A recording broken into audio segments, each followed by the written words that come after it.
Dodge and Ford, and the reason I went to a GM dealership is because it was just a better product in my mind when I went to school. It was easier to work on, and it was just a better product. The other manufacturers, it's overly complicated. Yeah. Ford doing that, it's overly complicating it. It's simple and it's reliable. And they've been using that since 1955, buddy. Well, to me, the whole thing about this is that looks like it was designed by an engineer, but not a technician who ever worked on it. Yep, that's true. Now, maybe the technician loves them because they get paid for it, but I tell you what, as an owner, I don't want to do it. So, here's another thing. Now, again, there's all your camshafts, right?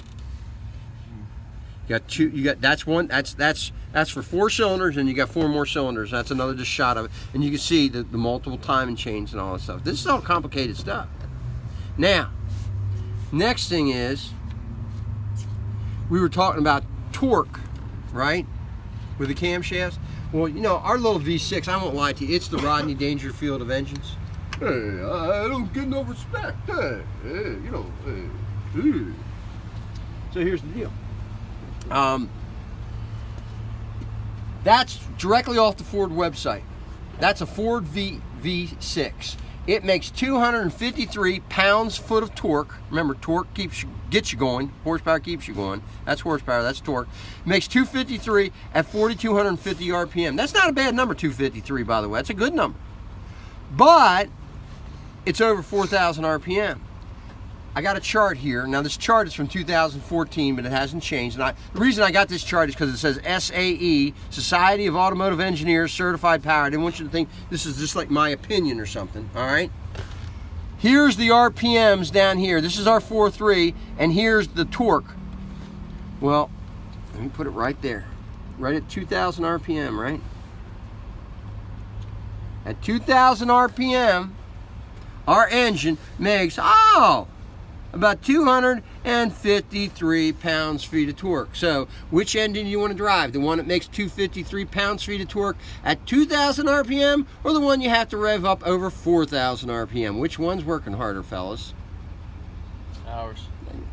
Well, ours is more efficient. Theirs is working harder because it's spinning faster. Make sense? Yep. More power. You know, it's kind of like I can do push-up, you know, I can do jumping jacks like this, or I can do them like this. Well, which one's going to make me more tired? The fastest. Don't ever have me do that again. That hurt. My shoulders aren't what they used to be. Used to be able to do jumping jacks all day long. All right. So that's the whole thing. Push rod engine, and a lot of folks make fun of push rod engine. They go, oh my God, a push rod engine, single camshaft. That goes back to like the 1955, 1956. That's really old, and that hurts my feelings because I was born in 1956. I'm not that old. All right. Aluminum block, steel sleeves, variable valve timing, lots of torque at low RPM, but it's still rev high, but with only 1 camshaft and 1 timing chain. Here's your big engineering question of the day. Physics question, really. What takes more energy? Rolling downhill or driving uphill? Driving uphill. So if I don't need as much energy to roll downhill, why am I running all those cylinders? If I'm coasting downhill, I might as well shut down some of the cylinders. That's what active fuel management is. I'm coming down off the ramp, right? Off the off ramp up here, right? I'm letting off the gas. Guess what? It shuts down 4 cylinders. I don't need 4 cylinders to coast downhill. Might need 8 cylinders to go up, but not to coast down. That's all it is. On a 5.3 or 6.2, it shuts down the same cylinders. On this engine, it shuts down the outside cylinders on the driver's side and the 2 inside cylinders on the passenger side. It can switch from 4 cylinders to 8 cylinders, or back and forth, I got it, in 3/1000ths of a second. Aren't the new ones going to go down to 1 cylinder? In theory, but only for a fraction of a second. In theory, as they transition around. On these engines, it's always the same 4 cylinders that shut down.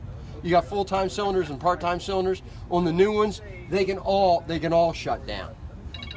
That's why it went from active fuel management to what are they calling it?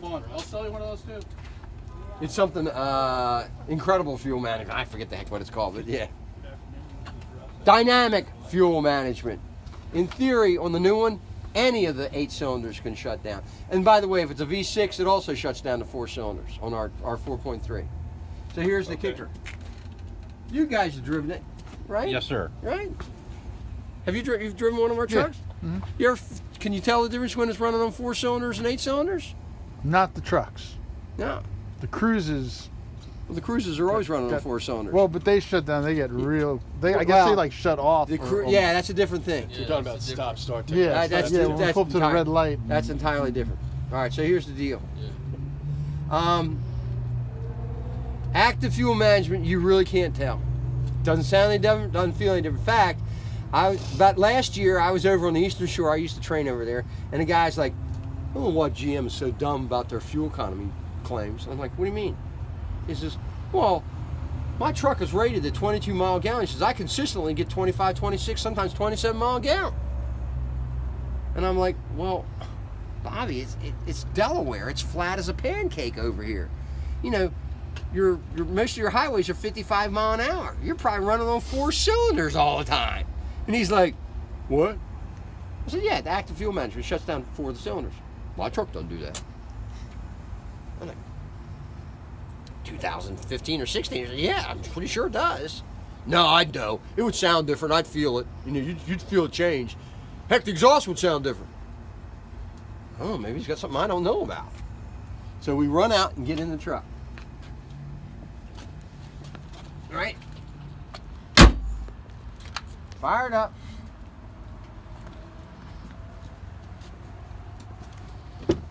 And I simply go to this.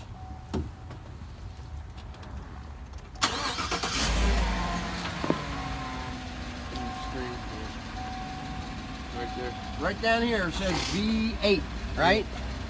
So we're going about 40 mile an hour, and I say, let off the accelerator pedal, and ding! In 3/1000ths of a second, that says V4. And he's like, huh, I never saw that before. He didn't have a very good salesperson, did he? Exactly. Well, I think he drove around on probably on, with the Speedo on it, He's a nice guy, but he's not one to play with a lot of the toys, right? So the point being, I'm like, yeah, you're riding around on 4 cylinders all the time. He says, I can't believe it doesn't sound any different. I'm like,